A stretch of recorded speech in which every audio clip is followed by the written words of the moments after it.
July నెల రాకముందు వరకు దేశం మొత్తం ఒకటే టెన్షన్.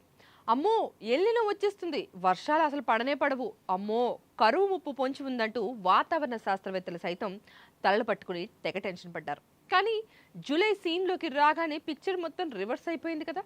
కరువు కాదు కదా, ఇప్పుడు దేశాన్ని వరదలే ముంచెత్తుతున్నాయి. అసలు ఎల్లినో ఎఫెక్ట్ ఉన్నా కూడా దేశవ్యాప్తంగా వానలు ఇలా దంచికొట్టడానికి కారణం ఏంటి? ప్రకృతి మనకు ఇస్తున్నటువంటి హింట్ ఏంటో ఇప్పుడు చూద్దాం.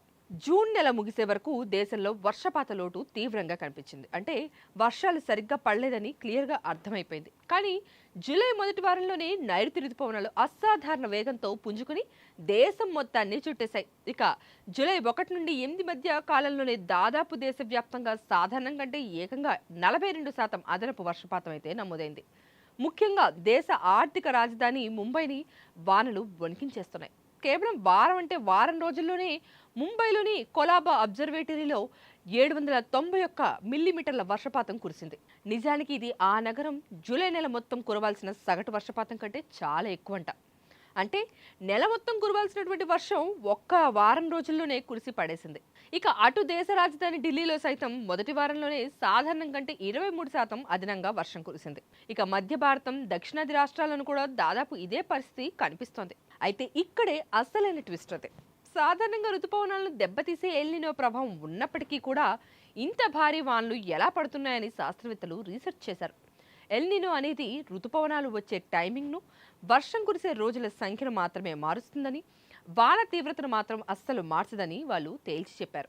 ఇక ఈ విపరీతమైనటువంటి వర్ష మార్పులకి అసలు కారణం గ్లోబల్ వార్మింగ్. అవును, మీరు విన్నది నిజమే.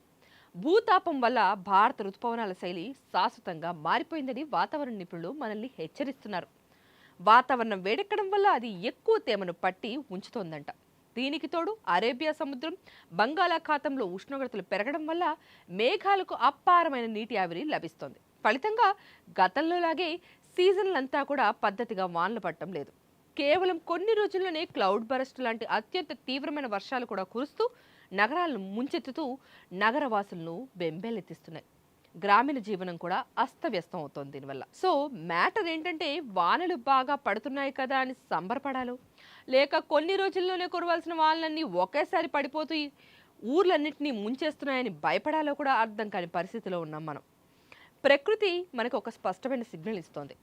గ్లోబల్ వార్మింగ్ను మనం లైట్గా తీసుకున్నట్టయితే రాబోయే రోజుల్లో ఈ వాతావరణ మార్పులు మరింత తీవ్రంగా ఉంటాయని శాస్త్రవేత్తలు కూడా గట్టిగానే వార్నింగ్ ఇస్తున్నారు. ఇదండి ఇవాల్టి స్టోరీ. ప్రకృతిని కాపాడుకుందాం, మనల్ని మనం రక్షించుకుందాం. మరిన్ని అప్డేట్స్ కోసం చూస్తూనే ఉండండి Politicos. Please subscribe to the channel and download the Politicos app from the links in the description.